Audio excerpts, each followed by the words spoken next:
Hello everyone, আসসালামু আলাইকুম।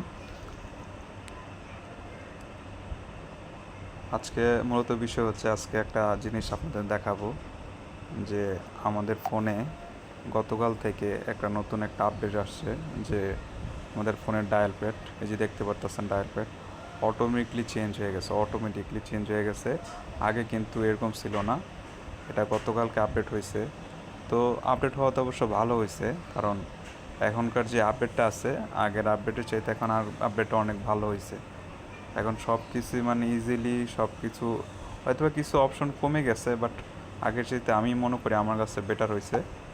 ভালোই লাগতেছে, খারাপ লাগতেছে না। নতুন সিস্টেম, নতুন আপডেট, যে ডায়াল প্যাড সব কিছু একটু আপডেটের মাধ্যমে গেছে।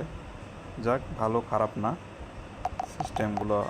অ্যান্ড্রয়েড 15 ভার্সন যারা ইউজ করে তাদের জন্য এটা বেস্ট, কারণ তারাই এটা নতুন করে করছে, আপডেটটা দিছে। অ্যান্ড্রয়েড 15 ভার্সনে এই আপডেটটা অনেক ভালো। আর একটা জিনিস আমি আপনাদের দেখাই, এখানে একটা অপশন চালু হয়েছে যে এই যে অ্যাডের মাধ্যমে কি করতে পারবেন আপনি, যে কোনো নাম্বার এখান থেকে অ্যাড করে, ধরেন একটা নাম্বার, যে কোনো নাম্বার একটা অ্যাড করলেন, অ্যাড করে ওটার সাথে আপনার ছবি অথবা অন্য কোনো কিছু অ্যাড করে আপনার নিজস্ব, আপনার পরিচিত কোনো ভাইয়ের নাম্বার থাকলে ওই ছবির মাধ্যমে আপনি সেভ করে রাখতে পারবেন। উনি ফোন দিলে অটোমেটিকলি ছবিটা বেশি উঠবে। তো সিস্টেম অবশ্য ভালো, খারাপ না। আপডেটের মাধ্যমে নতুন সিস্টেম হয়েছে, সেটা ভালোই, খারাপ না। অ্যান্ড্রয়েড 15 ভার্সনে এই আপডেটটা হয়েছে, জানি না আরও কারো ফোনে হয়েছে কি না, 14, 30 এগুলোতে হয়েছে কিনা জানি না, বাট 15-এ যেটা আছে এটাতে মনে হয় এই আপডেটটা হয়েছে সম্ভবত।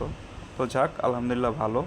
নতুন নতুন আপডেট আসবে, এটাই স্বাভাবিক, তাতে এত টেনশনের কোনো কারণ নাই। তো যাক, আজকের ভিডিওটা এই পর্যন্তই দেখানোর জন্য। তো আল্লাহ হাফেজ।